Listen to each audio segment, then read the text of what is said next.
memalukan. Gak ada lagi. Pejabat-pejabatnya semuanya koruptor, korupsi. Makanya saya sudah beritahu sama yang lain, Pak Narko bilang, kalau Prabowo tidak bisa bertindak, tangkap Jokowi dan adili, dan begitu reshuffle kabinetnya, lebih baik dia turun. Gak ada gunanya dia. Dapat dia jadi presiden, bangga kemana-mana ke luar negeri. Wah, ke luar negeri dapat tanda kehormatan, pulang-pulang lapor sama Jokowi. Ngapain dia? Seorang jenderal lapor sama Jokowi. Siapa Jokowi? Jokowi itu adalah simbol dari PKI. Makanya dia itu bagaimana caranya supaya jangan hilang. Sekarang sudah muncul lagi PKI gaya baru. Hati-hati kita. Kita diadu dombanya. Jangan percaya. Apa? Coba bayangin. Apa yang terjadi? Ya macamlah si Luhut bilang, apa itu? Gelap. Bagaimana kita menjadi nggak ada bayangan untuk Indonesia terang itu nggak ada. Ya, jangan bayangkan Indonesia ini belum.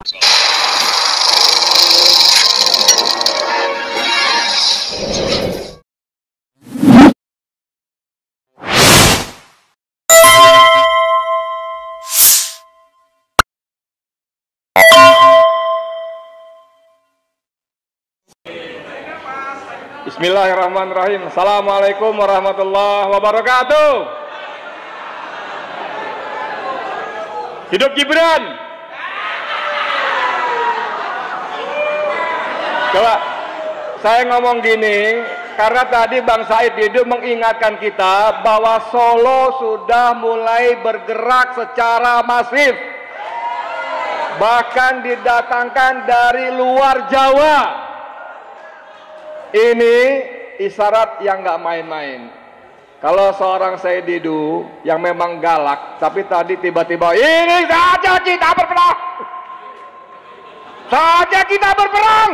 Waduh, ini kan dahsyat ini, ya. Tapi tadi video-video diputar oleh tim Mimbartuk, hidup Mimbartuk. Itu luar biasa ya. Jadi diingatkan lagi betapa kejamnya. Tadi ada dari sambutan dari LBH PP Muhammadiyah itu masih terlalu sopan. Jadi Bang, nggak ada oknum Bang.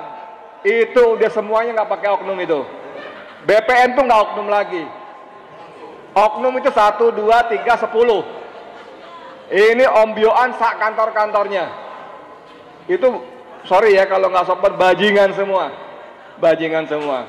Jadi saya nggak ingin panjang lebar, cuma ini acara ini yang digagas oleh Bung Ahmad Mausudin dan kawan-kawan ini penting betul, karena beberapa hari ke depan vonis akan dibacakan. Kalau melihat gelagatnya, saya sungguh-sungguh tidak ingin mendahului takdir Allah, sungguh-sungguh tidak ingin. Tapi yang sudah terjadi seperti Tom Lembong misalnya, tadi kan Bang Said bilang mengatakan itu semua fakta persidangan hilang semua, nggak berlaku. Jadi saya pernah mengalami persidangan, tuntutan yang dibacakan jaksa adalah copy paste dengan dakwaan. Ya, jadi sidang perdana itu mendakwa A, B, gini. Setelah melalui proses persidangan dibacakan tuntutan. Seharusnya tuntutan itu berisi fakta-fakta persidangan yang muncul. Persoalan dia memilih ini itu monggo aja, tapi muncul fakta persidangan. Dan yang terjadi pada kasus saya hanya copy paste saja. Nah, ini pun terjadi pada kasusnya Tom Lembong sampai vonisnya. Nah, kemarin juga ternyata disampaikan oleh teman-teman yang hadir di lapangan di persidangan bahwa tuntutan yang dibacakan jaksa kembali copy paste seperti dakwaan. Nah, saya mau sampaikan sedikit cerita bahwa ketika dakwaan saya pertama kali dibacakan, saya datang ke jaksa setelah sidang. Saya salaman, saya bilang, gila lo bro, lo kurang kerjaan lo. Saya bilang begitu. Kenapa Bang? Lo bikin tuntutan gue 1.300 halaman. 1.300 halaman. 313 halaman tuntutan, dakwaan, kemudian 1000 lebih lampiran. Saya bilang gila loh, kurang kerjaan, bikin dakwaan 1003 halaman. Apa dijawabnya? Bukan kita bang yang bikin bang, bukan kita yang bikin bang. Siapa? Dari pusat, kita cuma bacain. Jadi pada kasus-kasus persidangan itu betul seperti Bang Said bilang, itu cuma formalitas saja. Dulu waktu saya masih bocah, masih muda, masih remaja masjid segala macam, kita kenal ada namanya tahun 80-an itu namanya vonis sebelum sidang. Vonis sebelum sidang. Tadi Bang Said lebih mengelaborasi, ini bukan mustahil, vonis itu sudah dibahas di PIK 2 sebagai epicentrum kekuasaan yang sesungguhnya. Nah, saya nggak tahu nih bagaimana yang terjadi, tapi lagi-lagi mohon maaf, saya tidak ingin pesimis, saya tidak ingin mendahului takdir Allah Taala, cuman kita mesti siapkan kemungkinan terburuk bahwa itu bukan mustahil akan terulang seperti kasus Tom Lembong dan sebagainya. Nah, mungkin nanti Bang Said, Bang Marwan, Bung Hasunidin dan teman-teman lain bisa memikirkan apa kemungkinan terburuk yang bisa kita lakukan. Gitu aja, makasih banyak. Allahu Akbar. Assalamualaikum warahmatullahi wabarakatuh. Assalamualaikum warahmatullahi wabarakatuh. Alhamdulillah wa syukurillah. Puji-puji kepada Allah SWT dan salawat untuk junjungan Nabi besar Muhammad SAW, karena berkat rahmat dan ridhonya kita masih diberi nikmat iman, nikmat sehat dan nikmat kesempatan dalam silaturahim kita pada siang hari yang berbahagia ini. Gak ada Pak Narko, satu-satunya langkah kita lah people power.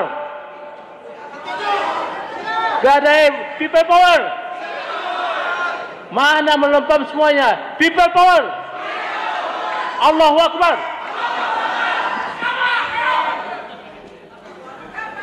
Gak.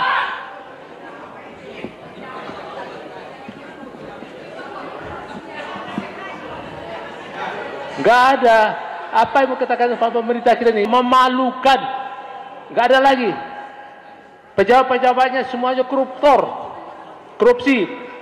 Makanya saya sudah beritahu sama yang lain, Pak Narko bilang, kalau Prabowo tidak bisa bertindak, tangkap Jokowi dan adili, dan begitu juga reshuffle kabinetnya, lebih baik dia turun. Gak ada gunanya dia. Itu apa dia jadi presiden? Bangga kemana-mana, keluar negeri. Wah, keluar negeri dapat tanda kehormatan, pulang-pulang lapor sama Jokowi. Apain dia? Seorang jenderal lapor sama Jokowi. Siapa Jokowi? Jokowi itu adalah simbol dari PKI. Oh. Makanya dia itu bagaimana caranya supaya jangan hilang. Sekarang sudah muncul lagi PKI gaya baru. Hati-hati kita. Kita diadu dombanya. Jangan percaya. Apa? Coba bayangin. Apa yang terjadi? Ya macamlah si Luhut bilang, apa itu? Gelap. Bagaimana kita menjadi, nggak ada bayangin untuk Indonesia terang itu nggak ada. Ya, jangan bayangkan Indonesia ini belum merdeka. Jadi kita nggak ada merayakan hari kemerdekaan itu ya. Lebih bagus dalam hati saja masing-masing. Karena apa? Kenyataannya kita belum merdeka. Kita dijajah oleh asing-asing. Ingat, kita di domba sekarang. Makanya hati-hati kita ini waspada terhadap PKI gaya baru. Mana Pak Abdul Somad? Enggak. Mantan Ketua KPK? Oh, enggak ada. Pokoknya apa yang kita khawatirkan? Iya, enggak ada. Karena semuanya sudah diatur sedemikian rupa. KPK, DPR itu apalagi? Dewan Penyesalan Rakyat itu berapa orang anggota PKI di sana? Jangan-jangan yang menangkap Budi di rumahnya itu juga polisi juga, anti-anti Jokowi juga. Semuanya yang masih berkuasa sekarang adalah anti Jokowi PKI. Makanya nggak ada lagi, kita harus lawan. Nggak ada. Kalau saya ini terus terang aja, saya udah 83 tahun sekarang, hanya semangat aja yang punya ini. Dan saya ini kan sama dengan Pak Narko, saya LGBT, lelaki gagah bekas tentara. Makanya tadi mana Pak Budi, mana Pak Budi? Ini salah satu korban nih, mafia tanah. Nah, ini termasuk juga kawan kita nih sekarang, mafia tanah juga dirampok oleh si Aguan tuh. Aguan sama antek-anteknya, antek-antek Jokowi. Dan di kabinet sekarang juga banyak antek-antek PKI itu. Jadi makanya kita harus waspada, enggak ada lagi. Dan makanya saya dengan Pak Narko juga, kita susun kekuatan kita. Pak Narko, kita susun kekuatan kita untuk people power. Siap? Enggak ada, kita bukan bukan makar, bukan. Kita hanya menghadapi keadaan negara kita yang sudah rusak kacau gini. Iya. Itu ada lagi saya bilang, sudah masuk yang masuk ke partai yang tadi Golkar, PSI dia. Nah, ke PSI itu kan ATT PKI juga itu. Enggak ada lagi. Dia jangan terpengaruh dengan situasi kondisi sekarang. Kita siap aja setekat bagaimana kembali NKRI menjadi negara kesatuan yang berbakti, yang berkuasa. Kedaulatan kembali ke rakyat, menjadi kedaulatan rakyat, bukan kedaulatan penguasa sekarang dengan antek-anteknya itu. Ya, terima kasih, itu aja. Kita berdoa aja, semoga Allah memberkati pejuang kita ini. Karena dia adalah, kalau ada yang perbuatan yang zalim, engkau wajib untuk mencegahnya. Ya, dan kekuatanmu nggak ada dengan mengingatkan. Nah, ini kita mengingatkan.